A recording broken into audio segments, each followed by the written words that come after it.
Você se foi para o céu, Senhor, você nos deixou o Espírito Santo, que mora em cada um de nós, para nos dar essa compreensão do que é a tua palavra, a expressão dos teus pensamentos. Em nome de Jesus. Amém. Então vamos ler em João, Evangelho, hein? Capítulo 6. A gente vai ler o capítulo inteiro, ele é bastante comprido, então eu não vou desenvolver tudo muito em detalhe. Eu vou realmente passar o que Deus vai me mostrar naquele momento. Todo mundo encontrou? Sim. A primeira multiplicação dos pães é o subtítulo, o título que tem aqui desse capítulo 6. Depois disso, Jesus atravessou o mar de Galileia, conhecendo também como o mar de Tiberíades. Uma grande multidão o seguia por toda a parte, pois tinham visto os sinais que ele havia realizado ao curar os enfermos. Então Jesus subiu ao monte e sentou-se com seus discípulos. Era quase tempo da festa judaica da Páscoa. Jesus logo viu uma grande multidão que vinha a seu encontro. Você vê que Jesus tinha atravessado o mar, era na mesma época como a gente está vivendo agora, hein? Era perto da Páscoa. A Páscoa é domingo que vem, né? Então, não, é daqui a um mês. É o mês que vem, não é o domingo que vem, é o mês que vem. Daqui a um mês.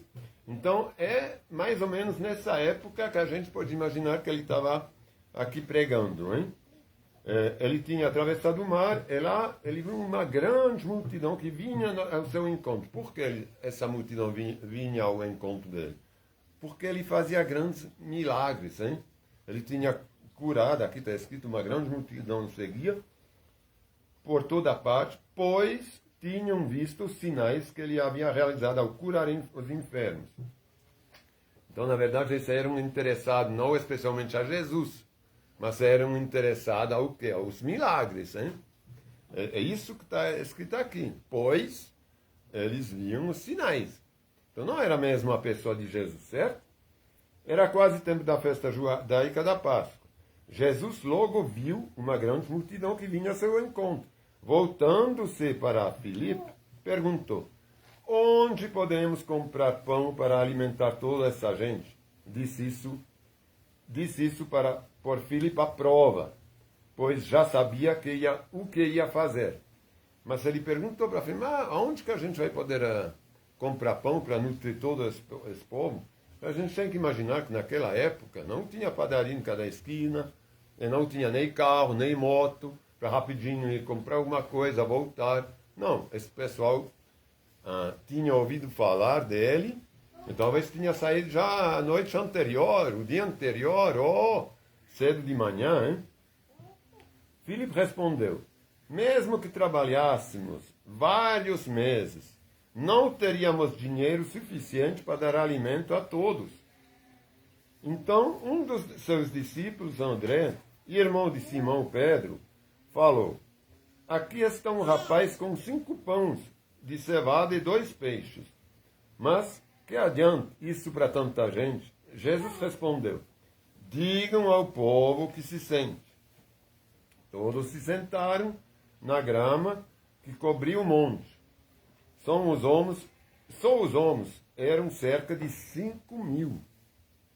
5.000 pessoas, hein? Então Jesus, só os homens, está falando. Então Jesus tomou os pães, agradeceu a Deus e os repartiu entre o povo. Em seguida, fez o mesmo com os peixes, e todos comeram à vontade. Então aqui ele fez mais um milagre. Imagine, com 5 pães e 2 peixes. Ele deu de comer a muito mais de 5.000 pessoas, porque está escrito aqui que eram 5.000 homens, hein? Só homens. E certamente tinha muitas mulheres. E crianças, óbvio. Depois que todos estavam satisfeitos, hein, Jesus disse a seu discípulo: agora juntem os pedaços que sobraram para que nada se desperdice.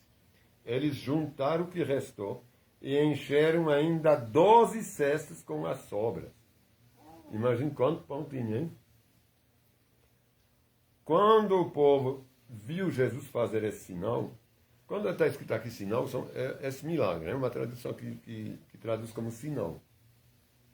Esse sinal exclamou: sem dúvida, ele é o profeta que haveria de vir ao mundo. Você vê aqui, eles chamam Jesus de profeta. Essa aqui é muito importante lembrar, em relação ao que ele vai dizer depois, né? A gente vê que aqui o pessoal não o pegava, não acreditava nele já, naquele momento, como sendo o Messias. Apesar de todos os milagres que ele estava fazendo, apesar de estar no meio deles, de falar assim, sem ter tido ensino em sinagogas, hein?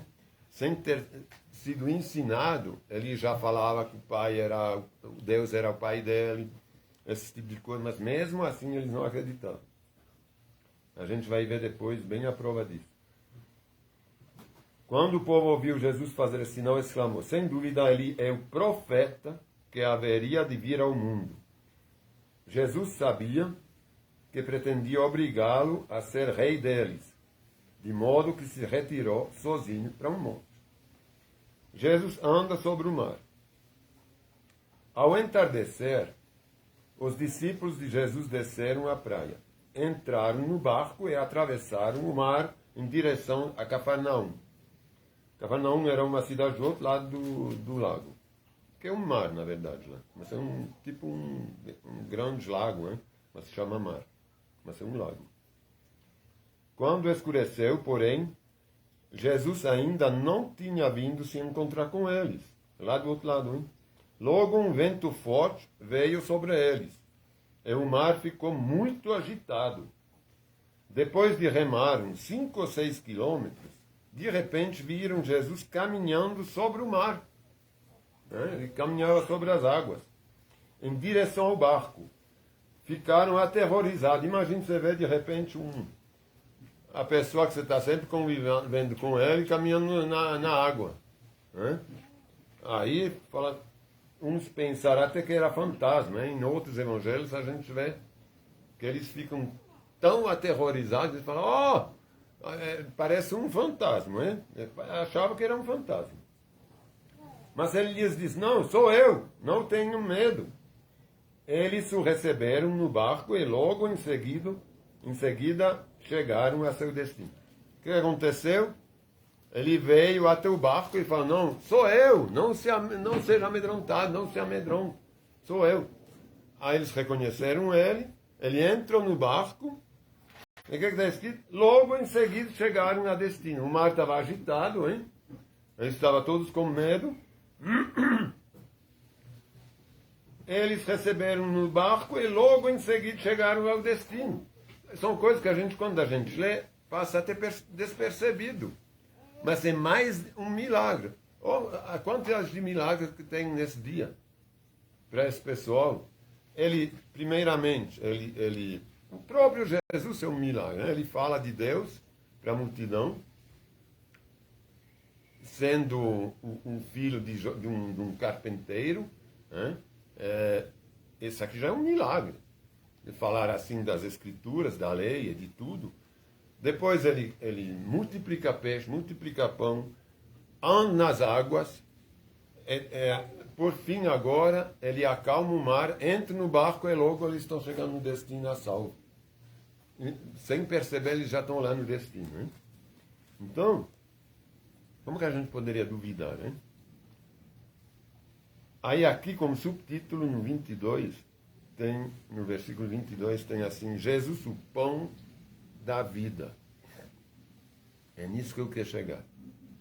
No dia seguinte, a multidão que tinha ficado do outro lado do mar viu que os discípulos haviam pegado o único barco dali e que Jesus não fora com eles. Eles estavam se lembrando: não, Jesus não tinha ido com eles. Eles saíram com o barco, tinha só esse. Então Jesus deve estar aqui ainda. Porque ele não saiu no barco com eles, hein? Ele tinha falado, logo depois eu vou encontrar vocês. Então, é a lógica. No dia seguinte, a multidão que tinha ficado do outro lado, hein? Que não tinha atravessado, viu que os discípulos haviam pegado o único barco dali é que Jesus não foi com ele. Alguns barcos de Tiberiades se aproximaram do lugar onde o povo tinha comido os pães depois que o Senhor os abençoou. Você vê como o povo estava vindo lá, ficou sabendo, lá tem comida, lá tem pão, tem peixe à vontade, né? Então vamos ver lá. O que está acontecendo, a gente vai comer de graça. Mas é bem isso. Né? Alguns barcos de Tiberiades se aproximaram do lugar onde o povo tinha comido os pães, depois que o Senhor os abençoou. Quando a multidão viu que nem Jesus, nem os discípulos estavam ali, todos entraram nos barcos e atravessaram para Cafarnaum do outro lado, a fim de procurá-lo. Encontraram-no do outro lado do mar. Ele perguntou, Rabi, que senhor, hein? O doutor, o pastor, quando o Senhor chegou aqui? Jesus respondeu, eu lhes digo a verdade, vocês querem estar comigo, não porque entenderam os milagres, os sinais, mas porque lhes dei alimento. Como Jesus é bem perspicaz, hein? Ele não se deixa enganar a si mesmo, e nem quer se deixar enganar por eles. Ele fala, na verdade, vocês vêm aqui, não é por mim. Não é por mim. Mas é pelos milagres que vocês viram. Eu lhes digo a verdade, vocês querem estar comigo, não porque entenderam, compreenderam o porquê dos milagres, mas pelos milagres. Mas porque lhes dê alimento. Porque o milagre foi benéfico para eles, né? Eles receberam a comida de graça, então a gente vai seguir o rapaz lá, porque aonde ele for tem coisas boas, a gente vai ficar sem preocupação. Aí o que ele fala, Jesus? Não se preocupem tanto com coisas que se estraguem, como a comida, mas usam suas energias buscando o alimento que permanece para a vida eterna, o qual o Filho do Homem pode lhes dar. Pois Deus, o Pai, colocou em mim o selo da aprovação. Filho do Homem, aqui nesse caso, é Jesus, hein? Porque para eles ele nasceu de uma pessoa humana, né? Da Maria. Então ele se chama aqui Filho do Homem. E fala dele mesmo. O qual o Filho do Homem pode lhes dar. Jesus pode lhes dar. Pois Deus, o Pai, colocou em mim o selo da aprovação. Nós também, aí eles respondem, nós também queremos realizar as obras de Deus, disseram eles. O que devemos fazer? Jesus lhes diz, esta é a única obra que Deus quer de vocês. Creiam naquele que Ele enviou. Agora, veja como esses poucos versículos são importantes. Quantas pessoas estão procurando a Jesus? Não por Jesus. Não porque Ele é Jesus, porque Ele dá salvação, porque a gente vai ter a vida eterna com Ele, ao lado do Pai. Mas procura Jesus por uma troca de favor. Jesus, eu vou te seguir. Mas esse aqui precisa melhorar na minha vida. Entendeu? É isso que a gente não pode. Não pode procurar Jesus por querer receber um milagre. O milagre que a gente tem que querer é o único, que é a salvação. Porque não importa, o resto vai ser consequência. Não importa se a gente... Aqui nessa terra, é uma coisa, como eu falei da outra vez, é um teste. É uma passagem nessa terra. Para Jesus, para Deus, sinceramente, não importa se a gente vive no luxo, se a gente vive com doença, se a gente vive sem doença. O que importa para Jesus é que a gente seja discípulo dele. Não somente crente, mas como ele falou, Wagner, sejamos cristãos, discípulos. É que a gente não se esquece de fazer as obras dele. Como que eram 8, 9 vezes, permanecem. permaneçam em mim. Ele não falou, permanece porque vocês vão ter pão para comer todo dia. Porque vocês vão ter aquilo, vocês vão ter saúde. Não. Ele quer que a gente seja discípulo. Consequentemente, o discípulo que crê, que vive com Deus, ele vai receber as bênçãos porque ele é filho de Deus. Não é, Senhor, eu vou te seguir para eu ser curado do meu estômago. Eu não posso comer nada, que eu estou como que fala, azia, queimações. Então, Senhor, eu sei que você é poderoso, que você pode me curar. Então, eu vou te seguir porque você vai me curar. Ele vai sim.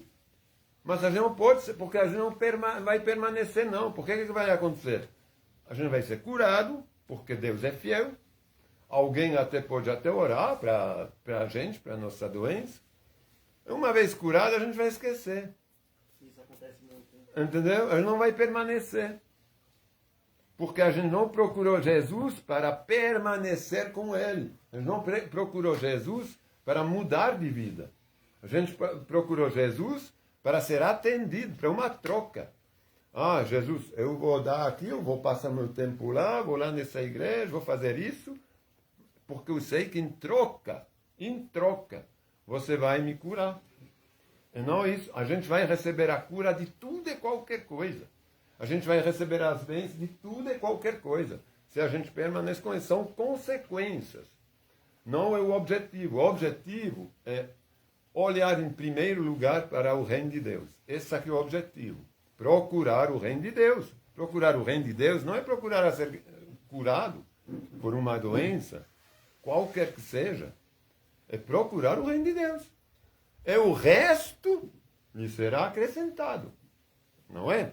São consequências. O resto são consequências. Então, para que eu estou procurando Jesus? Meu coração está voltado realmente a louvar, a adorar Jesus? Ou meu coração está voltado a receber alguma coisa? Meu coração está pronto a perdoar. Ele tem mágoas que tem que ser tiradas dele através do amor que eu recebo de Jesus. Eu também tenho que retribuir esse amor. Ou quer simplesmente uma troca? Eu quero uma coisa melhor para mim. Ou quero uma cura espiritual. Hein? Por exemplo, alguém me magoou, então preciso perdoá-lo, mas você não consegue. Então Deus falou, você não consegue perdoar, não posso te perdoar também não. Como que é isso? Você quer a vida eterna, você quer que eu te perdoe, mas você não quer perdoar para o fulano, para ciclano. Não tem condição, não é? Então a gente tem que perdoar. Não quer dizer que a gente tem que ir lá nessa pessoa, como eu já falei, passar a mão na cabeça, falar, não, está tudo certo, você me magoou, está tudo certo. Não é isso. É perdoar no coração para podermos orar para essa pessoa. Por exemplo, se o Cleiton, não é o caso, hein? Se o Cleiton me magoou, veio aqui entregar serragem, aí roubou um celular lá em cima da mesa. Aproveitou, roubou o celular. O cara não está e foi buscar o dinheiro para pagar. O celular tá legal, bonito, vou enfiar dentro no bolso. Aí ele chega a ser descoberto.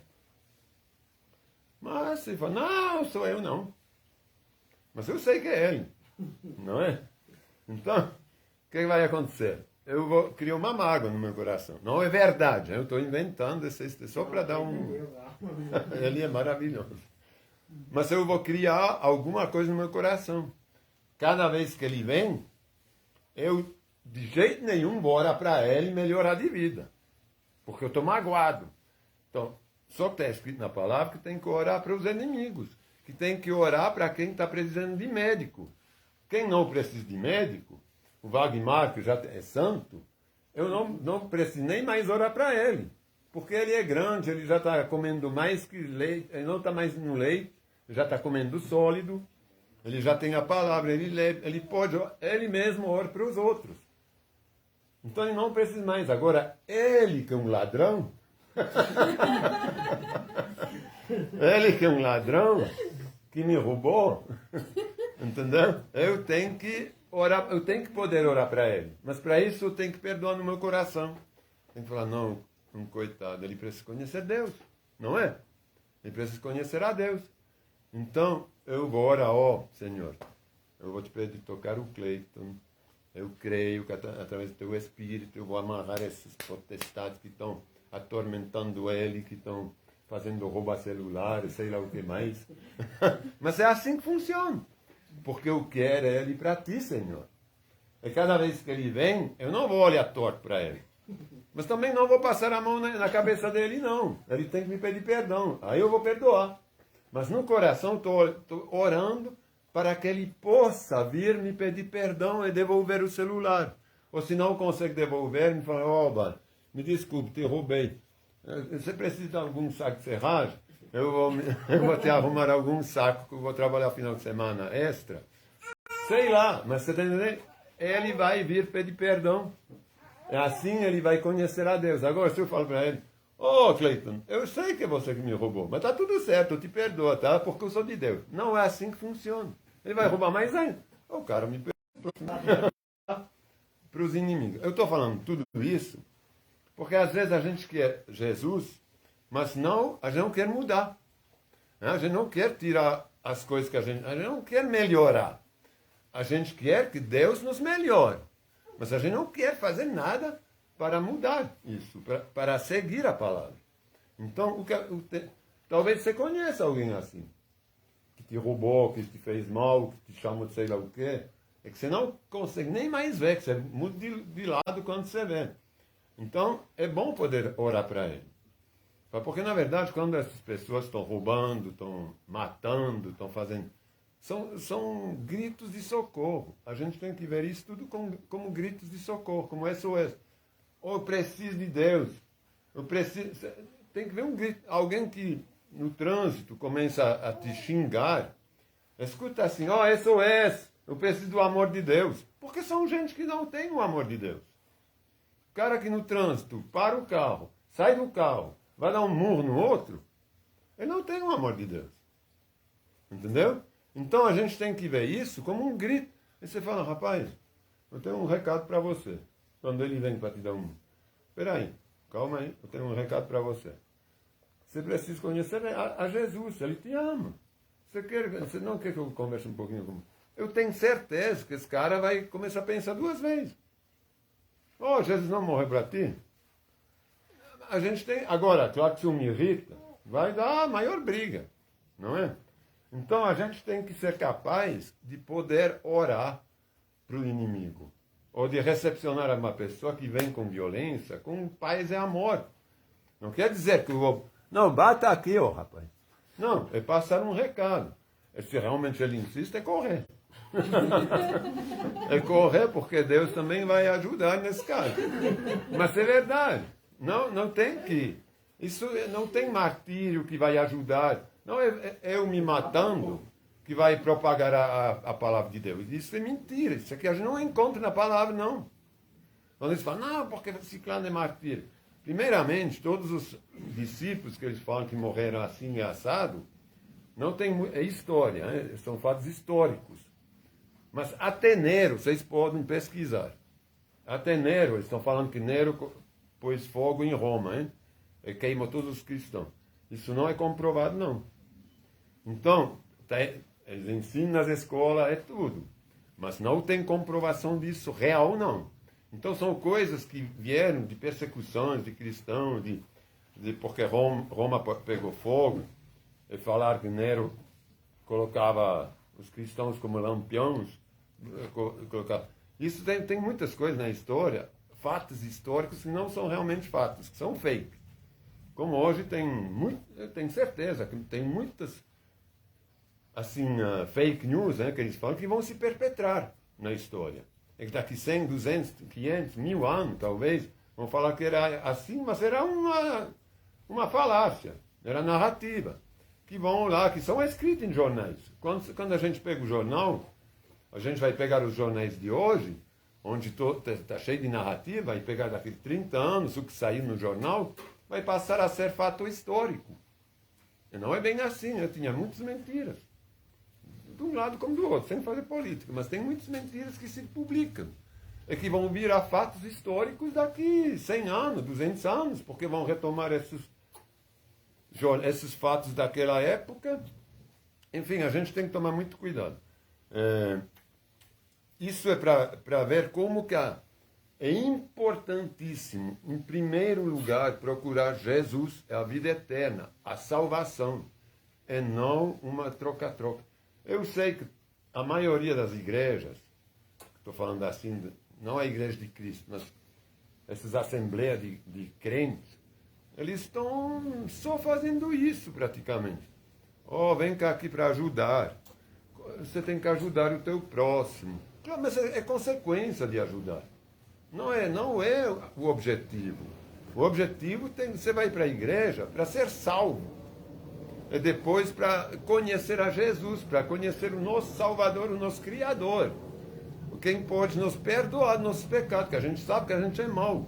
Então a gente vai para se arrepender e ser perdoado para poder viver eternamente, não morrer. Quem quer morrer eternamente? Ninguém. Então tem que ser ou muito criativo ou muito tapado para não querer ter a vida. Então ele fala aqui que ele é o pão de vida.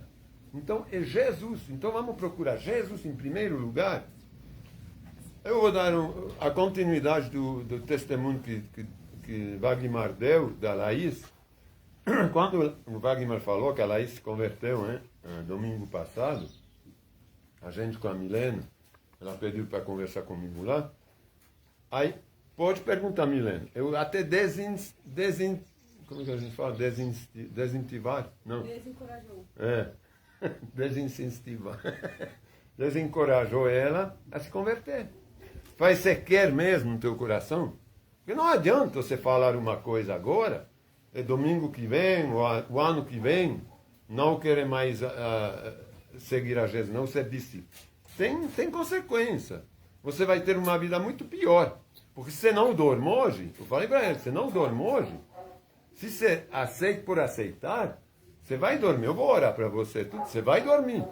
Mas daqui uma semana você já vai começar a largar, porque você não está no teu coração, e vai voltar 7 vezes mais que está escrito aqui. Não sou eu que estou falando. As perturbações vão ser 7 vezes maiores. Então é melhor você nem querer fazer isso e continuar do jeito que está. Mas eu falei isso ou não? Do jeito que está, até você realmente querer no coração. Porque a conversão não é de boca, não. Não adianta falar. Jesus é meu Salvador, mas hoje à noite você está lá no forró, se enchendo a cara, olhando já com desejo para o outro. Eu inventei coisas, mas é isso a vida da terra. Então eu falei para ele, não dá para você continuar a fazer, a viver do jeito que você vivia, e falar que você é discípulo de Jesus. Você vai ter que, aos poucos, claro que a gente não muda do dia para a noite, hein?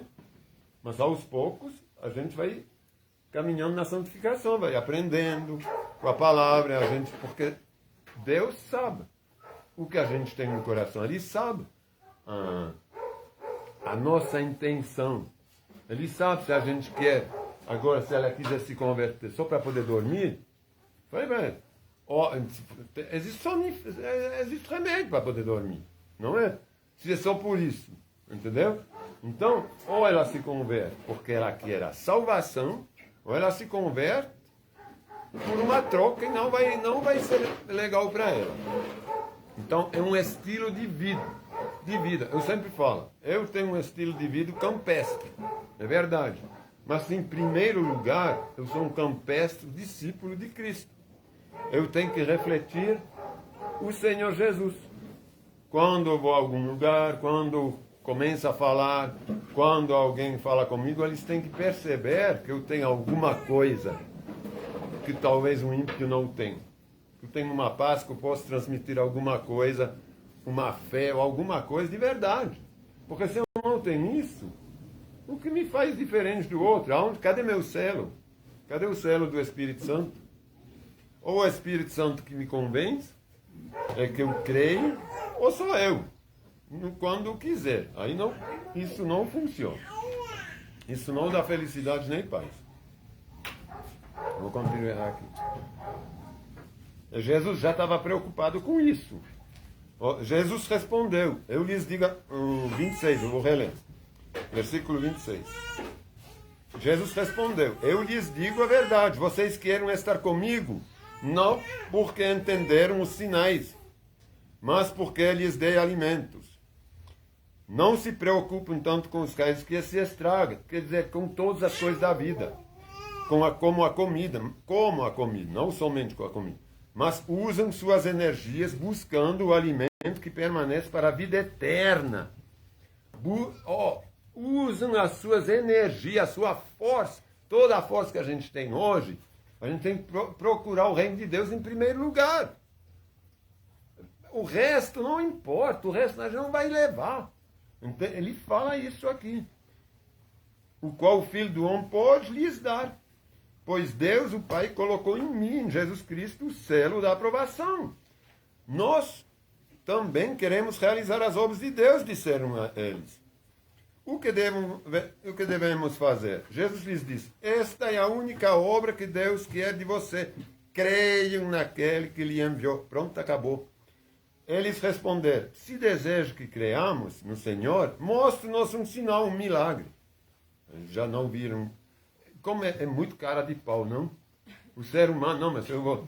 Multiplicação dos pão, andou no mar, e eles ainda queriam mais sinais. Não, então você é filho de Deus? Então mostre. Rapaz, mas ele fez isso o tempo todo. O que o Senhor pode fazer? Afinal, nossos antepassados comeram maná no deserto. As Escrituras dizem, Moisés lhes deu de comer o pão do céu. Jesus lhe diz, eu lhes digo a verdade, não foi Moisés que lhes deu o pão do céu, é meu Pai quem dá o verdadeiro pão do céu a vocês. E nem naquela época, não foi o Moisés. O pão desceu do céu, não foi? Então não foi Moisés, foi na época de Moisés. Vê como o ser humano, ele tem a tendência de crer no ser humano, é de seguir um ser humano. É o que acontece em muitas igrejas por aí. Eles estão seguindo seres humanos. Hoje de manhã, o Elias me mostrou que coisa horrorosa.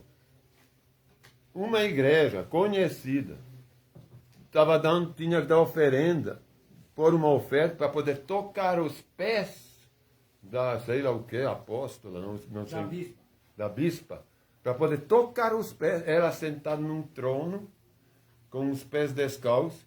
Aí ela falava, põe a oferta, toca nos pés e vai adorando. A gente está nos fins dos tempos. Era só R$100. Nos fins dos tempos. Mas é horrível. Era só R$100. Não, é conhecido, né? Passa na televisão. Mas aquele Valdomiro lá... Não, é Valdomiro não, é o outro, é a Genô. Para ter um milagre com ele, você tem que passar o suor dele, né? Isso. Passar na pessoa para poder salvar. Meu pai comprou um cajado dele, Ave pagou Maria. 500, quando eu falei, pai, esse cajado aí abre mais, qual é que é o cajado de... Não, mas começaram a adorar, a passar a mão, dar uma oferta para poder pôr a mão. Eu não tenho que falar com ela, não. Não, eu não posso falar com todos. Isso, Então, você, Bárbara, por isso que é importante a gente... É aqui, ó. Lê todo dia, tira um dia, vai lendo uma Bíblia, você vai aprendendo. Porque quando você vê uma coisa dessa, você fala, isso aqui é contra Deus, isso aqui não é. óbvio, mas tem que ter a Bíblia como ponto de referência, hein? Porque senão a gente não sabe. Será que está certo? Ela recebeu uma unção especial do Senhor? Ela é uma semideusa? Senão a gente não sabe que está errado. Aí a gente vê que há 4.000 anos o povo já se deixava enganar, porque Moisés foi há mais 2.000 anos antes de Cristo. Hein? Eles ainda levaram desde lá essa coisa que era o pai Moisés. Hein? Mas claro que era na época dele, mas não, ele nunca tinha feito nada. Era através de Deus, hein? Que ele fazia todos os milagres, sinais, fazia jorrar água, coisa. Era tudo o poder de Deus através dele, e não ele. Aí ele fala, Jesus diz,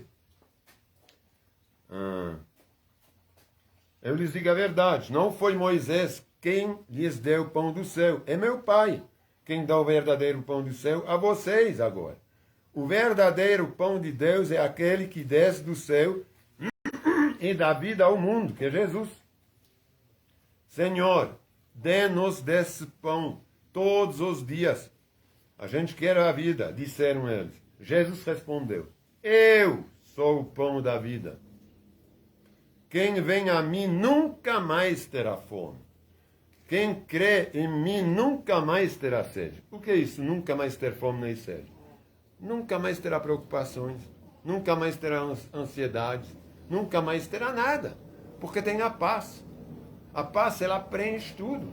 É a paz que o mundo não pode dar. É que Jesus Cristo dá. Essa paz que ele não precisa mais procurar em festa, sair de casa para encontrar alguma coisa, ir sei lá onde, fazer uma compra. Ah, eu vou ser satisfeito se eu compro esse carro, se eu compro, sei lá, esse cavalo. É umas alegrias temporárias, pode ver. Sim, é tudo coisa que não vai satisfazer. Uma vez que eu comprei o árabe, eu achava, agora não vou nunca mais querer outro cavalo. Mas é verdade. Pior que é. Quando eu comprei o árabe, eu falei, não, mas se você vê um cavalo, você quer comprar. Você não tem essa paz de Deus, você fala, não, para, eu tenho que poder vender esse cavalo. É verdade, mas eu posso mesmo. Eu já falei para eles. Às vezes eu estava muito apegado aos cavalos. Até que um dia, talvez com uma irmã também, não sei, porque você conviveu muito com os cavalos. Era com os 2 cavalos que eu tinha que montar. Não é? A gente se apega demais. Mas eu dou beijo nele, até todo dia. Mas a gente tem que poder. É como um filho. Mas É você vai difícil. aprendendo, né? Você vai aprendendo. É, mas precisa tem- pegar, né? Sim. Na verdade, não é nem rejeitar. É saber que esses cavalos fazem parte do. Tanto quanto a gente está com Deus na paz, eles também estão. Porque Deus não vai querer uma coisa ruim para mim. Então, eu tenho certeza que se eu não tenho mais, eu sei me desapegar, é o que ele pediu para o jovem rico. O jovem rico falou para ele, mas eu faço tudo. Tudo que o Senhor tem lá, eu faço. Então, já estou no reino. Ele falou, ele falou assim, então o que eu teria que fazer mais ainda para estar no reino? Não, estou já no reino. Então, tudo bem, você faz tudo, é maravilhoso. Então, vende agora. Tudo que você tem, distribui o dinheiro para os pobres. Aí ele foi embora. Ele não queria. Então, agora, se Jesus... Aí eu me faço essa pergunta. Se Jesus me fala assim, o que você gosta mais, teus cavalos ou a mim? Obviamente, eu vou falar a Jesus, vou vender. Porque eu sei que Jesus não me quer mal. Então, eu sei que se eu vendo os cavalos, ele vai me preencher como país. Isso aqui faz parte da fé. Porque se eu não tenho fé, se eu não creio em Jesus, eu tenho receio. Aí o que ele está falando, eu não estou preenchido, eu não estou comendo o pão que dá vida. Então eu não tenho fé, e sem essa fé eu estou cheio de ansiedade. Ah, se eu perco os cavalos, não vai dar, eu vou chorar o tempo todo. E não é. Eu vou estar muito feliz, porque eu vou ter conseguido uma coisa de fé. Essa aqui vai ser uma vitória para mim. O Senhor certamente vai me preencher com outras coisas, ou talvez eu vou comprar outros cavalos, como ele fez com o Jó. O Jó, ele tirou tudo, tirou os filhos, imagine, mas depois deu o dobro de filho. As filhas mais belas da região ainda, está escrito. Então, ele deu tudo em dobro depois. Mas Jó, assim, ele sempre entendeu, claro que ele achou ruim. No sentido que ele fala, mas fulano nunca te seguiu, ele está com tudo. Eu era teu discípulo, estou com nada. Claro que ele não achou muito legal. Mas também não rejeitou Deus por isso. Não falou, não, agora não quer mais saber de Deus. Agora... Ele ainda falou para ele, amaldiçoa o seu Deus. Ele não amaldiçoou. Então, é isso que a gente tem que ser capaz de perder. Marido, mulher, até filhos. Veja como é difícil. Eu conheço mulheres que perderam filhos e que estão com Deus. Hoje é aqui viva. E não é fácil. Porque são mulheres que naquela época que eles perderam os filhos, me ligaram, procuraram um socorro. Então, realmente não é fácil. Mas superaram. É muito bem. Porque quando a gente está com Deus, realmente Deus ele nos dá a força. Ele nos dá um entendimento que a gente consegue entender que esse filho não está perdido. Todos nós vamos morrer. Claro que ninguém quer, nem o Senhor quer que a gente perca o filho, está escrito. Ele não quer isso. Mas se porventura acontecer, a gente não pode renegar a Deus. Ah, então Deus se vingou contra mim, Deus é ruim comigo, porque se Deus existisse, Ele não iria permitir. Claro que Ele ia permitir, porque a vida na Terra é só um tempo. É o filho, ele não... Por exemplo, se eu pego o caso do Vicente, quem abençoa o Vicente hoje são os pais. Então, o Vicente, se amanhã, claro que ele não vai, em nome de Jesus, mas se amanhã acontecer alguma coisa, ele está com Deus, ele está com vocês. E vocês estão com ele. Então vocês podem ficar em paz. Claro que vai dar muito choro, vai dar muito... Isso não vai acontecer, eu não estou proclamando nada. Não, sim, eu sei, entendi. Certo? Mas é um exemplo concreto que acontece com todos nós na vida. A gente perde pai, perde mãe, perde filhos. Faz parte da vida na Terra, porque nós somos corruptíveis. Nossos corpos são corruptíveis. A gente nasce morrendo, não é? A gente nasce morrendo. Cada dia que passa nos aproxima da nossa morte. Mesmo já de bebê. Entendeu? Então a gente tem que saber que a gente vai para a morte terrena. A gente não vai para a vida. Se a gente não se converte, se a gente não se dá a Deus de verdade, é vir com Foi o que aconteceu comigo. Vai fazer dia 9, agora vai fazer um ano que eu me converti. Depois que eu me converti, eu estava desesperado. Falei, minha vida acabou. Não vai dar mais certo. Eu perdi meu filho. Para mim não faz mais sentido. Eu quero morrer também. Não quero viver mais diante da situação dele. Depois que eu me converti, ele me preencheu que eu não conseguia... É inacreditável. Eu não conseguia sentir medo. Eu não conseguia sentir dor. Sabe? Eu senti uma paz tão grande que eu nunca tinha sentido. Eu achei que essa paz era até vazio. Era um vazio que eu estava sentindo, sabe? Porque teve um dia que eu acordei assim e parecia que eu não estava no meu corpo, sabe? Leve. Falei, meu Deus, será que eu morri? O que aconteceu comigo? Porque eu não sentia medo, eu não conseguia sentir dor, eu não conseguia ficar desesperado. Foi uma coisa, sabe, assim, que... Eu falei, meu Deus, eu quero viver nisso para sempre. Não, porque realmente o casal aqui viveu essa quase, né? Estava muito grave. O Vicente passou por um tempo... Sério, foi um milagre ele tá aqui. Foi um milagre. Então, é por isso que eu me sinto à vontade de falar com eles, porque eles conhecem o poder de Deus. Então, eles sabem que Deus não quer isso. Mas poderia acontecer. Né? Mas eles sabem que Deus não quer isso, porque a gente orou, veja a saúde do Vicente. Ele é um milagre. Eu tenho certeza, como eu falei para o Wagmar, o milagre tem um milagre, sim. O Vicente tem algum propósito, muito além da própria vida dele, assim. Ele vai salvar vidas. Eu tenho certeza disso, que ele tem um grande propósito, porque milagre não é à toa, não. Eu tenho certeza disso, não é à toa. Primeiramente, foi a conversão dos pais, que salvaram o próprio ele.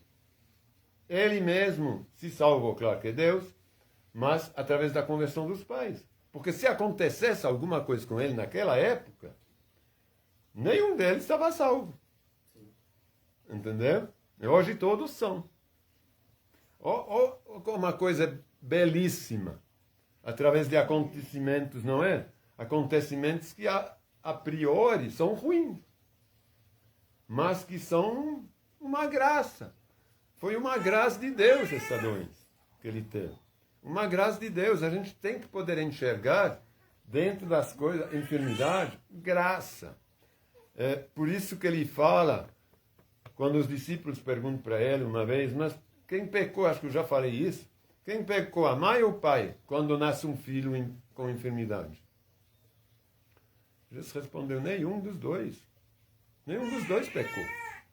Ele nasceu com essa enfermidade para eu poder ser glorificado nele. Porque assim eu posso realizar um sinal, um milagre. É meu nome, eu vou ser glorificado. Então, se os pais têm fé, são cristãos, eles vão pôr as mãos no menino ou na menina que nasceu, ela vai ser curada. Porque está escrito em Marcos, capítulo 16, nos 3, 4 últimos versículos, que a gente irá impor as mãos aos enfermos, que eles serão curados, que Jesus vai colaborar com o milagre. Então, é para ser glorificado o nome de Jesus, que às vezes tem gente que nasce enfermo. Só que, infelizmente, felizmente em relação à ciência, as pessoas se atendem muito mais na ciência. Não estou falando que a gente tem que rejeitar os médicos, são abençoados também. Agora, eles se assim, firmam muito mais no que a ciência fala, em Deus, que é meio abstracto, hein? Quando a gente tem... É por isso que esses tantos pastores e igrejas, eles conseguem cativar pessoas, porque através de um objeto, de um pouquinho de óleo, de uma rosa, de sei lá o que, porque eu posso entregar alguma coisa palpável na mão. Essa rosa aqui, ela vai abençoar a tua casa. Esse sal, essa areia, sei lá o que, esse óleo, vai fazer isso, aquela coisa, porque você pode pegar o óleo, você pode pegar o sal. Vai jogar o sal ali. Agora, não é isso que Deus quer, Ele quer fé. A fé é justamente a realização de uma coisa que a gente não vê. É maravilhoso, porque a Milena lá foi muito difícil, sabe? Teve um dia que ela já estava, a minha paz estava tipo incomodando ela, né? Ela falou, tá dando tudo errado, por que você tá nessa tranquilidade toda? E aí esse dia a gente ficou o dia todo sem se falar. E eu orei aqui, eu pedi para Deus mandar um anjo lá. Quando foi 8 horas da noite, ela me ligou. Ela falou que a enfermeira foi lá e falou de Deus para ela, pediu para mim abrir a Bíblia aqui para mim não escolher página. E eu abri aqui em Marcos 6, que fala dos milagres, que Deus curou uma mulher, ressuscitou uma criança. E os médicos também orei, pedi para Deus estar presente na hora da cirurgia lá, sabe? Porque às vezes a gente fica tão que a gente não vê também. O Vicente, ele fez 3 cirurgias em 15 dias. Ele ficou um dia entubado e quando ele acordou saturando 100%. E lá tinha pessoas que estavam entubadas, não que a gente seja melhor, talvez as pessoas, não sei, não tinha fé, não era convertida. E tinha uma moça lá, né, Mora? Ela tinha quantos anos? 15, 16 anos? Ela não saiu da intubação. Saía sangue pela boca dela. Um outro menininho que fez a cirurgia lá, entrou ar nele, ele estourou todinho, ficou cheio de bolha. E aí você vê, diante de tudo isso, você vê como que Deus... O Vicente, ele acordou saturando, você vê, uma cirurgia no pulmão. A saturação dele estava bem baixa. Quando ele saiu da intubação, ele estava saturando 99%. É um milagre. O médico todo dia, os médicos, anestesistas, eles estão vendo criança morrendo, eles estão vendo... Quando eles operaram o Vicente lá, né, que a Milena não estava lá, mas ela me falou, os médicos foram emocionados, a anestesista chorando, operando ele e chorando. Ele é lindo, ele é maravilhoso. E era a presença de Deus ali, sabe? Eu tenho certeza. Eu me lembro muito bem. Um dia a gente vai poder falar bem disso. Mas eu me lembro com... foi um milagre mesmo. Eu não vou nem... Mas foi fantástico, hein? Fantástico, fantástico. Então, vamos continuar. Bom, hoje dá mais tempo, então não estou tão preocupado que a gente depois vai ter o HP entrando. Todo mundo vai ficar? Ou tem alguém que tem que sair? Não? Então, vamos continuar, vamos pular um pouquinho, até o versículo 47, para mostrar mais um pouquinho. Então, versículo 47. Eu lhes digo a verdade, quem crê tem a vida eterna. Sim, eu sou o pão da vida. Seus antepassados comeram maná no deserto, mas morreram. Quem comer o pão do céu, no entanto, jamais morrerá. Quando ele está falando do pão do céu agora, está falando dele, hein? Quem comer, crê em Jesus e recebe Jesus, nunca morrerá, jamais morrerá. Morrerá aqui na terra, mas como a gente sabe, aqui em português é traduzido como morte, mas na verdade entra no sono, é um descanso. Eu sou o pão da vida, o pão vivo que desceu do céu. Eu sou o pão vivo que desceu do céu. Quem comer deste pão viverá para sempre. Este pão que eu oferecerei para que o mundo viva é a minha carne. Que ele vai oferecer como? Na cruz, hein? Sendo crucificado. Mas aqui o pessoal não podia entender. Porque era uma coisa totalmente absurda. Ele estava ainda falando para as pessoas, fazendo milagre. Se a gente vê logo antes, era só milagre até ali. Então ninguém podia imaginar o que era. Então os judeus começaram a discutir entre si a respeito do que ele queria dizer. Aí deu umas brigas entre discussões. Como pode esse homem nos dar sua carne para comer? Eles não entendiam, né? Que ele estava oferecendo a sua carne para lá na cruz. É que quem ia o aceitar ia morrer junto com ele. Aceitando ele era participando da morte dessa carne. Ele vai falar aqui. Tem pouca gente que prega muito esse capítulo, porque ele é complexo. Ele é estranho um pouco. Eles mesmos falam depois. A gente vai ver. Então, então os judeus começaram a discutir entre si a respeito do que ele queria dizer. Como pode esse homem nos dar a sua carne para comer? Perguntou, parece canibalismo, não? Não é? Não, mas assim a priori parece mesmo. Então Jesus disse novamente, eu lhes digo a verdade. Se vocês não comeram a carne do Filho do Homem e não beberam o seu sangue, não terão a vida em si mesmos. Não é forte isso aí? Se a gente pega literal, hein? Por isso que eles discutiram. Imagina um rapaz que fala, não, você não come da minha carne, você não bebe do meu sangue, você não vai viver, não. É muito forte, hein? Mas, 54. Quem come minha carne e bebe meu sangue terá a vida eterna. E eu o ressuscitarei no último dia. Pois minha carne é a verdadeira comida, e o meu sangue é a verdadeira bebida. Quem come minha carne e bebe meu sangue permanece em mim, e eu nele. Eu vivo por causa do Pai, que vive em mim e que me enviou. Da mesma forma, quem se alimenta de mim viverá por minha causa. A gente começa a entender melhor agora aqui. Quem se alimenta de mim, quando ele está falando da carne, porque ele está se referindo à crucifixão, é o sangue que ele vai derramar. É que vai derramar em cima da gente, que a gente vai ser... Esse sangue, ele limpa. Quando eu falo em cima da gente, é figurado, é espiritual. Ele vai limpar. É sangue que limpou nós dos pecados. Hein? É a carne que nos perdoou, hein, de todas as nossas ofensas. Quando crucificado, a gente é crucificado junto. E a gente vai ressuscitar porque a gente crê no milagre da vida de Jesus. A gente viu ele ressuscitar, a gente crê. E a gente crê nele quando ele fala que ele vai nos ressuscitar. Eu sou o verdadeiro pão que desceu do céu, porque ele veio do céu, ele é a palavra, está escrito, ele é o verbo encarnado.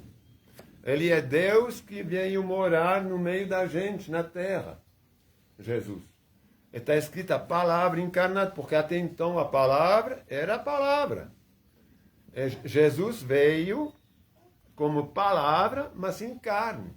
É o verbo que se encarnou. Né? Tudo que estava escrito aqui em Isaías, nos profetas, realmente aconteceu.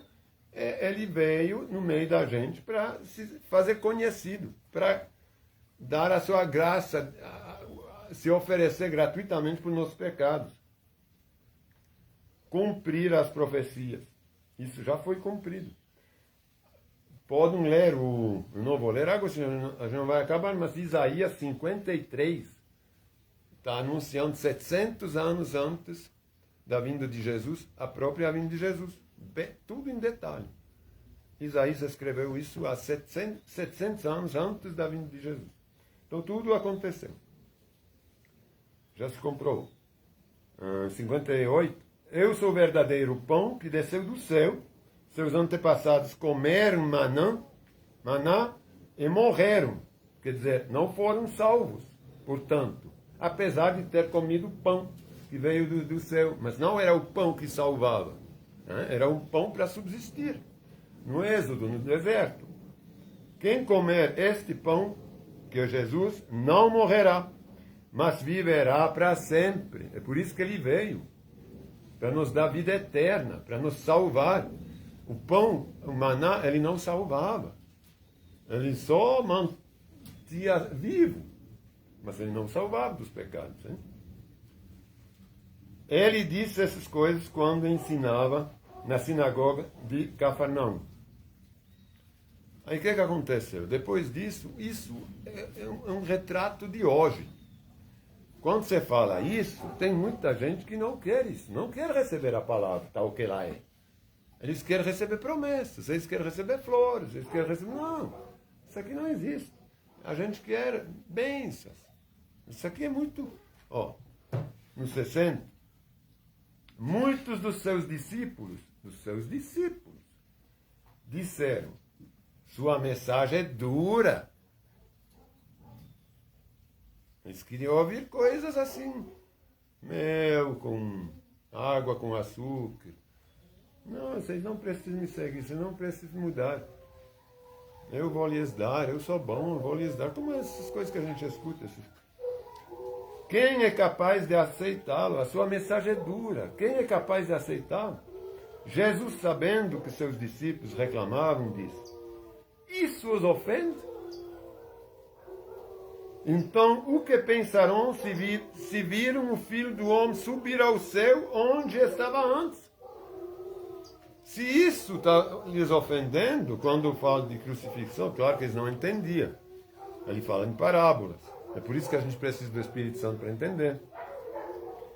Mas se isso lhes ofende, quando fala que vocês precisam de beber meu sangue, comer minha carne, então o que vocês vão achar quando eu vou voltar para o Pai? Onde eu estava antes, que ele está falando? Antes eu estava sentado lá. O que vocês vão achar então quando vocês vão me ver subir no céu? E depois viram subir no céu. Aí depois veio o anjo e falou, vocês estão procurando? Somente o Espírito... Então o que pensaram se viram o Filho do Homem subir no céu onde estava antes? Somente o Espírito da vida. A natureza, o Espírito que é Deus. A natureza humana não realiza coisa alguma. O homem não consegue, Moisés não consegue. Eles criam muito nos homens, nos antepassados. Claro, estava certo, eles tinham a lei, por enquanto. Mas agora Jesus veio para ensinar uma coisa nova, a graça, uma nova aliança.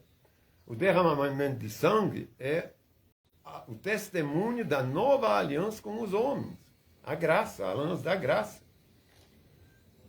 Ele fala, a natureza humana não realiza coisa alguma. E as palavras que eu lhes disse são o Espírito e vida.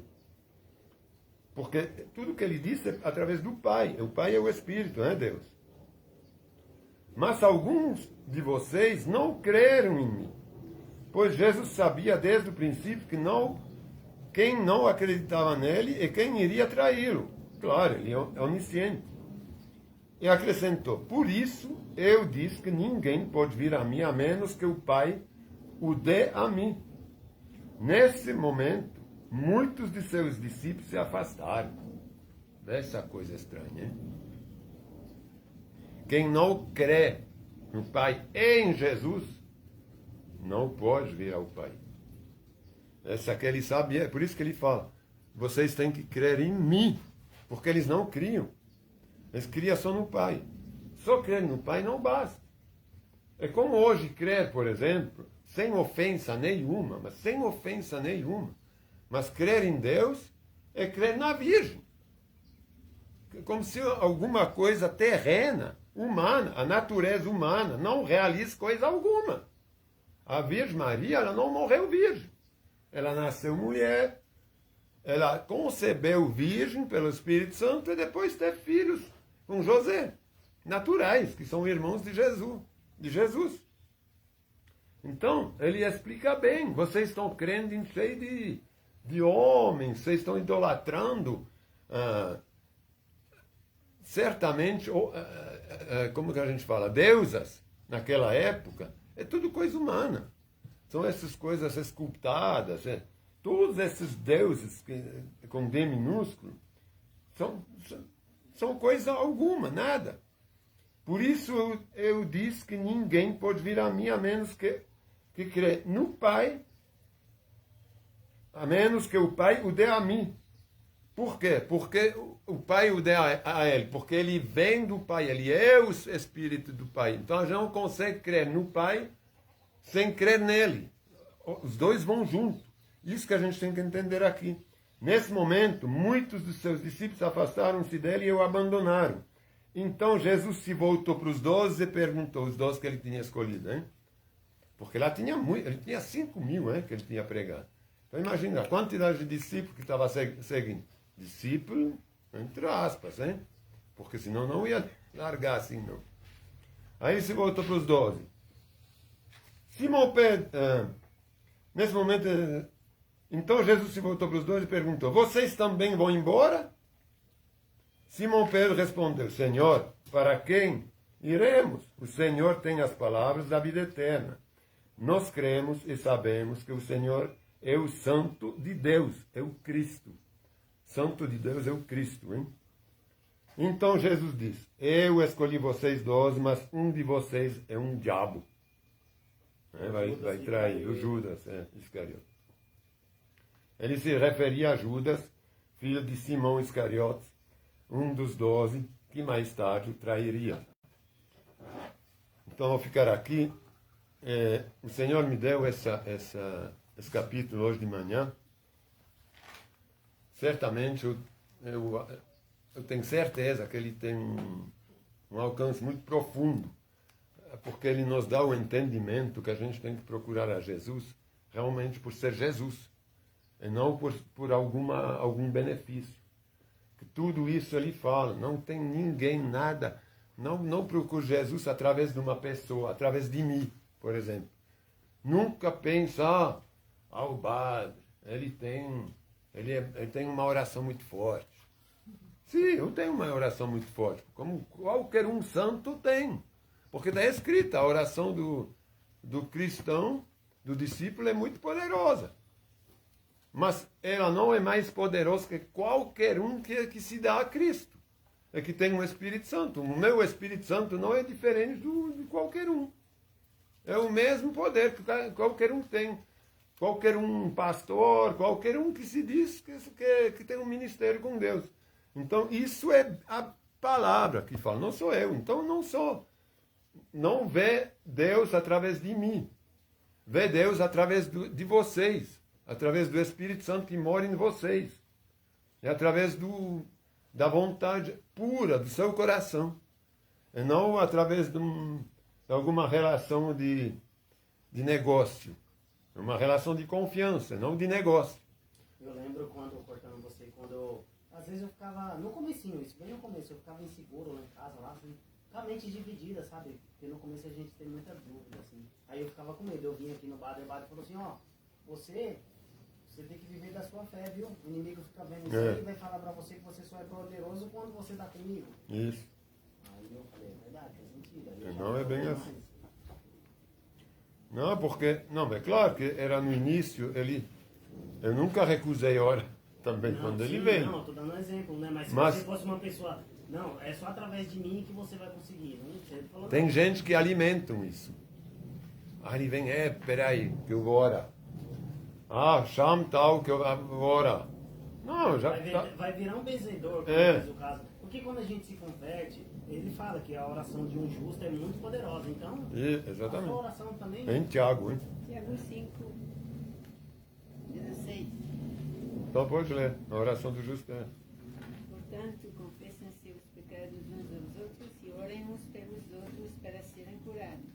A oração de um justo tem grande poder e produz grandes resultados. Amém. Elias era humano como nós e, no entanto, quando orou insistentemente para que não caísse chuva, não choveu durante 3 anos e meio. Isso aqui já deu uma coisa que aconteceu no Antigo Testamento. Mas ele fala bem, confessa os pecados uns aos outros. Quer dizer o quê? Aqui ele está falando dos cristãos. Né? Eu não vou confessar meu pecado para um ímpio lá, um ladrão sei lá de onde. Para quê? Mas agora, se eu pequei, se eu sei que eu pequei, que eu pensei mal de qualquer um da gente, ou de um irmão, em Cristo, eu tenho que conversar com Ele. Tenho que chamar, ô Cleiton, eu achava que você era ladrão, mas me perdoa, Coitado do Cleiton. me perdoa, ó, vamos orar junto, não, eu me enganei, me perdoa, realmente não era, você está entendendo? Então a gente tem, por quê? Porque a minha oração, se eu não confesso o meu pecado, ela não tem valor nenhum. Ela não vai para Deus, porque Deus não pode abençoar alguém que está com o coração sujo. Então se eu tenho mágoa, isso foi muito bom que ela leu, porque se eu tenho mágoa no meu coração, é uma coisa que eu tenho que confessar a Deus. Porque claro que se eu tenho mágoa por uma pessoa que não se converteu, que realmente me fez mal, então eu tenho que falar, Deus, eu não quero ter essa mágoa. Por favor, meu Senhor, abençoe essa pessoa, fulano, ciclano, mostre-lhe a tua glória, que ele possa também te conhecer, e receber essa justiça no coração dele. O dia que ele vem me pedir perdão, com certeza eu vou perdoar. Essa aqui é uma promessa que eu faço mesmo. Porque eu tenho de perdoar quando ele vem me perdoar. Mas agora eu estou perdoando ele no meu coração. Porque eu não quero ter essa mágoa com ele. Eu quero que ele possa te conhecer também. E vai ser uma alegria tão grande o dia que ele vai se converter, que ele vai ver. Não é? Imagina quando você tem um inimigo que te fez mal, é que vem um dia para tua casa que te fala, ô Cleiton, me desculpa, rapaz, eu não sei. O seu testemunho da sua vizinha lá. Que você... Então, me desculpa que Deus foi tão bom, Ele me mostra no meu coração como eu fui mal, eu me converti agora, eu te peço perdão. Você não vai na hora saber, essa aqui, ó Deus, como você é fiel. É uma resposta às minhas orações, porque é uma coisa impossível, uma coisa improvável totalmente, com um rapaz que matou, que roubou, que vem te pedir de repente perdão, que muda de vida assim, isso aqui é milagre. Porque ele está falando na palavra, ninguém vem a mim sem que seja o Espírito Santo que o convence. Mas como é que o Espírito Santo convence? Através das nossas orações. As nossas orações é tudo. A gente quer que um membro da nossa família se renda a Deus, tem que começar a orar para ele. Mas para alguém conhece, não adianta orar para um africaninho lá que está morrendo de fome. Oh Senhor, faça que a África não tenha mais fome. Isso não vai acontecer. Porque Deus, Ele não é mais no Antigo Testamento, Ele salva pessoas. Ele não salva assim. Ele não pode salvar um demônio. O demônio pode crer nele, mas ele não vai ser salvo. Então, se essas pessoas lá, não estou falando que são todos demônios, mas em qualquer lugar do mundo, aqui no Brasil, não adianta falar que não tenha mais assalto em São Paulo. Senhor, faça que o mundo aqui em São Paulo seja paz e graça. Que todos os bandidos assaltam com rosas. Isso aqui não vai acontecer. Cada um tem que se converter. Eu tenho que poder orar para a pessoa. Então, se eu oro se a Milena ora para a mãe dela, para alguém, um familiar que não conhece a Deus ainda, certamente Deus vai te dar uma resposta um dia. Ou vai te falar, não, essa pessoa não me quer. Tá me recusando. Todo mundo tem um livre-arbítrio. Agora, quando você falou uma vez, duas vezes, três vezes, quatro vezes para uma pessoa, que ela insistentemente te fala, não quer saber. Sabe uma coisa? Eu estou muito bem assim. Então não insista. É o problema dessa pessoa. Então deixa ela. Ninguém quer ser manipulado, certo? E Deus não manipula. Vamos ter esse entendimento também. Que cada um tem a liberdade dele. Então hoje a gente vai tomar a ceia para nos lembrar justamente de tudo que Jesus fez para nós. E a ceia é uma lembrança, hein? Lembrando que nem o pão, nem o vinho não é sangue, ele não se torna sangue, ele nos lembra a aliança do sangue. Eu vou ler aqui. Ele fala, Jesus, que a gente tem que tomar entre irmãos a ceia em lembrança Não é que de repente ele ressuscita aqui entre nós, é que o vinho se torna sangue. Ele tem gosto de vinho mesmo. Ele não vai ter gosto de sangue. O pão tem gosto de pão. Ele não se torna carne. Mas, em lembrança, eu vou ler aqui. Em Coríntios. 1 Coríntios 11, versículo... 22. Isso, 20...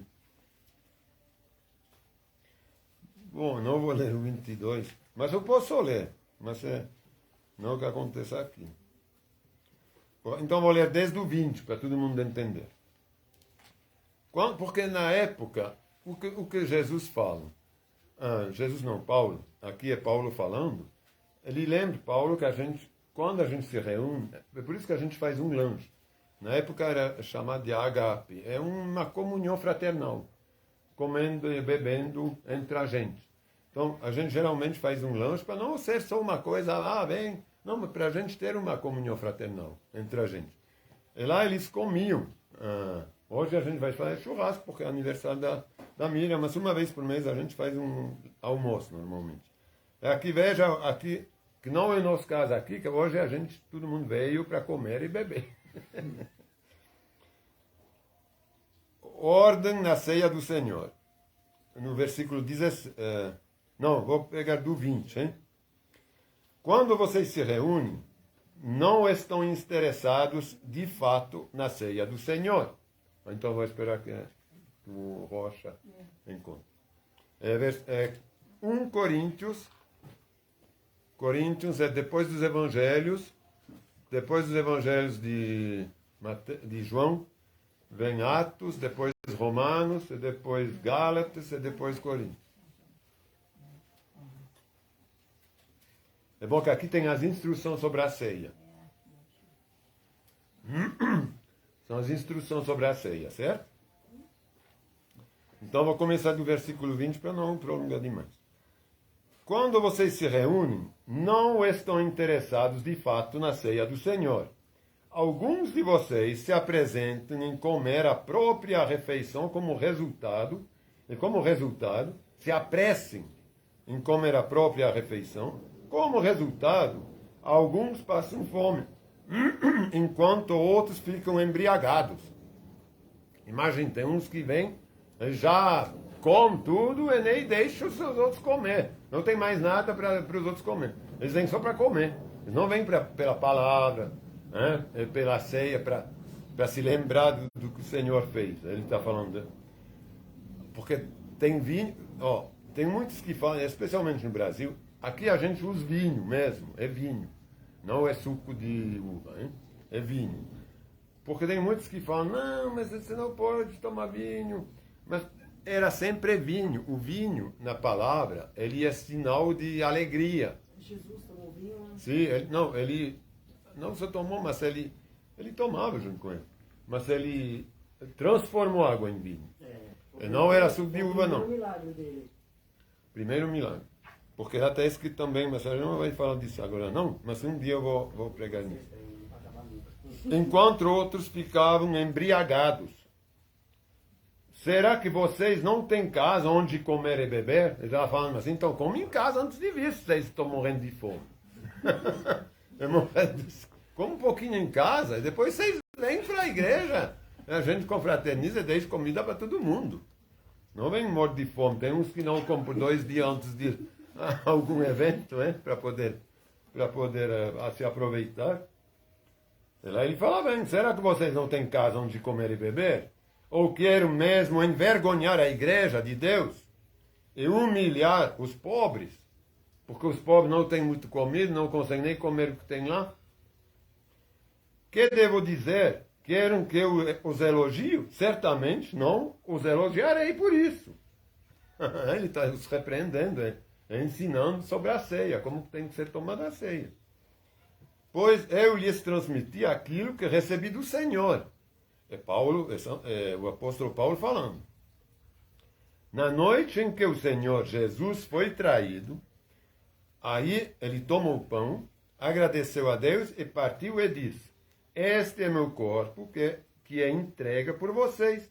Façam isto em memória de mim. Ele pegou pão, peraí, eu vou repetir depois. Ele faz isso, ele pega o pão, ele não está falando, agora esse pão se transforma em carne de Jesus. Não, não tem nada disso. Ele fala, este é meu corpo que entrego para você, que Jesus falou, pegando o pão. Façam isto em memória de mim. Da mesma forma, depois da ceia, tomou o cálice e disse, este cálice é a nova aliança. A aliança que a gente está vivendo até hoje, a aliança da graça, hein? Confirmada com meu sangue, que ele derramou na cruz. Façam isto em memória de mim sempre que o beberam. Porque cada vez que vocês comem desse pão e bebem desse cálice, anunciam a morte do Senhor até que Ele venha. Então, cada vez que a gente se reúne, a gente pode fazer todos os dias. Não tem problema. Aqui ele está falando cada vez que vocês se reúnem. A gente não faz. Mas a gente poderia fazer. E nem precisaria fazer. Hoje a gente está fazendo ainda um tipo de cerimonial. Mas ele estava na mesa, comendo e bebendo. Só que quando eles começavam a comer e beber, começar a ceia, partindo do pão e tomando o cálice, e depois comiam. É isso que ele está instruindo, o Paulo. Ele fala, mas não vão voando, todo mundo em cima da comida. Esperam uns pelos outros. Vamos todo mundo se lembrar do Senhor naquele momento que a gente está comungando junto, que a gente está em comunhão fraternal, em volta de uma mesa. Então vamos se lembrar dessa ceia do Senhor, na última Páscoa, hein? Que vai acontecer agora, daqui um mês, que ele tomou pela última vez a Páscoa, a ceia. Ele fala, comem desse pão e bebem desse cálice, anunciando a morte do Senhor até que ele venha. É o versículo 27. Assim que come do pão ou bebe do cálice do Senhor, assim quem come do pão e bebe do cálice do Senhor indignamente é culpado de pecar contra o corpo e o sangue do Senhor. Aqui ele está falando, quando vocês vão assim, vocês não estão pensando no que vocês estão fazendo, vocês não estão pensando no Senhor, vocês estão comendo isso indignamente, porque o Senhor tinha falado da gente se lembrar do sacrifício dele. Vocês têm quanto? Aí ele fala, continuando. Portanto, para não beber também indignamente, examinem-se antes de comer do pão e beber do cálice. Pois se comem do pão ou bebem do cálice sem honrar o corpo de Cristo, comem e bebem julgamento contra si mesmo. Olha como é grave. Por exemplo, a hóstia, que seria na Igreja Católica, para quem frequenta, ela é dada a qualquer um. Assim, sem perguntar muito, eu acredito. E tem muitas igrejas também que dão a crianças. Então, a criança ela não é capaz de se examinar. Ou será que ela é capaz? Se você pergunta para o Vicente sem se examinar, ele vai se examinar? Não. Então, até ele ter essa noção, esse juízo, de saber quando ele está pecando em relação à palavra, ele não também não tem idade. Mas ele não pode tomar, assim, os pais não devem dar. Porque ele é agraciado pelos pais que creem em Deus. Ele não tem esse poder de saber se ele teria que pedir perdão para alguém, ou perdoar no coração dele, antes de tomar. Se examinar a si mesmo, é isso. Ah, peraí, eu falei mal do Cleiton, então eu vou ter... Aí você pensa assim, então saindo daqui, eu vou lá, ligar para o Cleiton e pedir perdão para ele. Entendeu? Mas aí eu posso tomar. Porque Deus já me mostrou, já sondou meu coração e me mostrou, você vai ter que arrumar isso. Não quer dizer que eu não posso tomar. Porque meu desejo é já reparar. Agora, se eu falo, não, esse Cleiton, eu não vou fazer, é melhor eu não tomar. É melhor realmente eu não tomar. É exatamente igual à conversão. É melhor não se converter. Se é de boca, melhor não se converter. Porque está escrito aqui. Pois se comem do pão ou bebem do cálice sem honrar o corpo de Cristo, comem e bebem julgamento contra si mesmos. Por isso, muitos de vocês estão fracos e doentes, e alguns até adormeceram. Aqui ele usa o termo adormecer mesmo, que é morrer. Então, alguns até morreram por não ter respeitado o corpo de Cristo, porque Cristo não pôde salvá-los.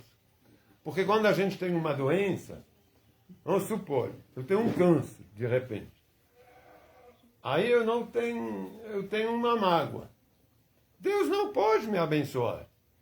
Como que ele vai me curar? A cura é uma consequência. Está escrito aqui que ele veio para se encarregar de minhas doenças e dos meus pecados. Tanto quanto ele se encarrega dos meus pecados, porque eu confesso eles, que eu não repito eles, que eu confesso tanto para quem, quando eu posso reparar com a pessoa humana, a Deus, eu posso confessar meus pecados, que ele me mostra naquele momento, para que Deus saiba, mas é principalmente para que Satanás escute. Quando eu confesso os pecados a Deus, eu dou um tapa no Satanás. É verdade, porque quem está me fazendo pecar? É o Satanás. Quem está me afastando de Deus? É Satanás. Uma vez que eu confio os pecados a Deus, que eu falo, ele escuta que eu não quero mais fazer isso, que eu não quero mais pecar. Então Satanás está tomando uma que ele voa para trás, porque está escrito que ele está rondando, ele está esperando para me devorar. Então é assim que eu posso mandar ele embora na minha vida. É confessando os pecados. Por isso muitos de vocês estão fracos e doentes e alguns até adormeceram. Se examinássemos a nós mesmos, não seríamos julgados dessa maneira. Mas quando somos julgados pelo Senhor, estamos sendo disciplinados para que não sejamos condenados como o mundo.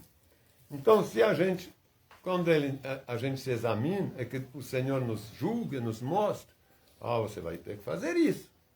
Você vai ter que pedir perdão para tua irmã, porque você foi muito duro. Você vai ter que fazer isso, você vai ter que, sei lá. Então, ele está nos julgando e nos mostrando, ele está nos corrigindo, para que a gente não seja depois julgado e que a gente tenha a vida. Que a gente não seja condenado, ele está nos disciplinando. Então, vamos participar da ceia. Vou pedir então a gente vai tomar esse pão, esse vinho, em lembrança. Pode distribuir. Obrigado.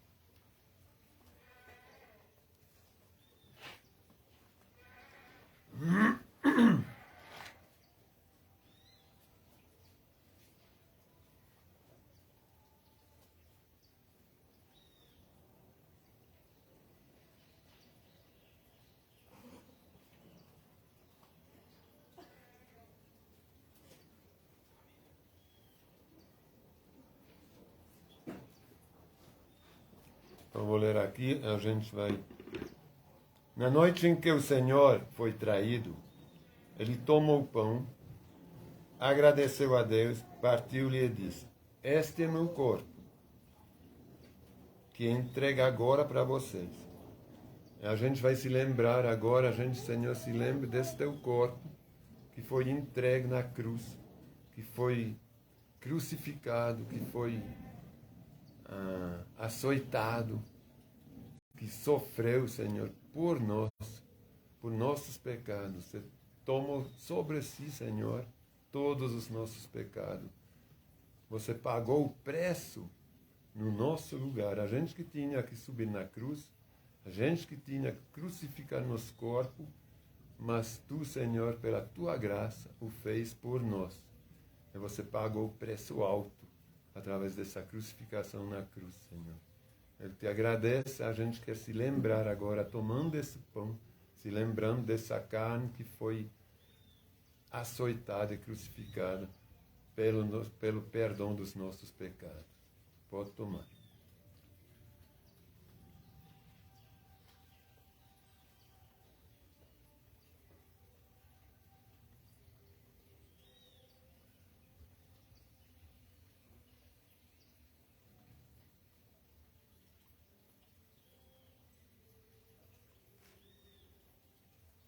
pegar o cálice. Aqui distribuir. Não esqueci.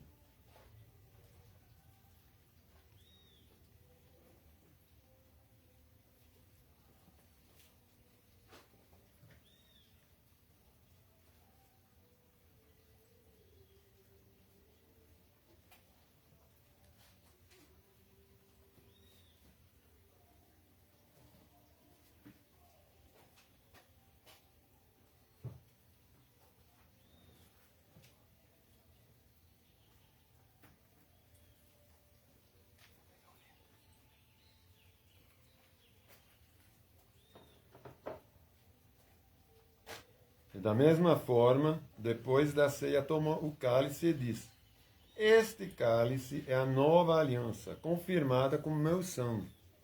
Façam isso em memória de mim, sempre que o beberem. A gente quer se lembrar, Senhor Jesus, desse sangue que o Senhor derramou. Que sangue que significa a aliança com a gente, Senhor, conosco pecadores. É sangue que você derramou para nos lavar, que nos lavou inteiramente de todos os pecados confessados, Senhor.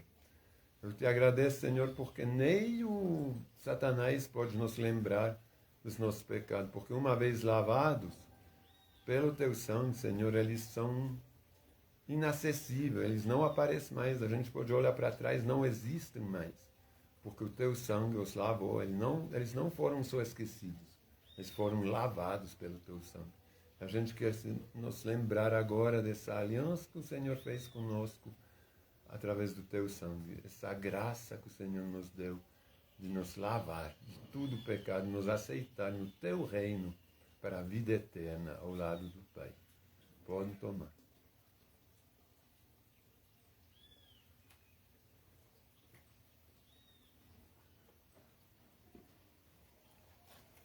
Obrigado, Senhor, por esse culto maravilhoso, por a gente poder te adorar, te louvar, Senhor, podermos estar na Tua presença. A Tua presença é tão preciosa, Senhor, é tão boa, é uma paz tão intensa que o Senhor despeja dentro de nós, Senhor, através do Teu Espírito Santo, que vem estabelecer moradia nos nossos corações. Obrigado, Senhor, pela essa aliança que o Senhor fez conosco. A gente não precisa pagar nada, Senhor. Tu, Senhor, pagou por todos os nossos pecados. É através desse pagamento que você fez na cruz, desse sofrimento, através do teu corpo, da tua carne, através do sangue que o Senhor derramou, você nos lavou, você nos levou para o reino, Senhor. Nós estamos já com os dois pés participando do teu reino, porque somos lavados e santos, santificados por ti, Senhor. Porque não há como o Espírito Santo morar no nosso coração, estabelecer moradia, sermos o templo do Espírito Santo, sem sermos santos, sem sermos lavados, sem termos um coração puro, que realmente olha só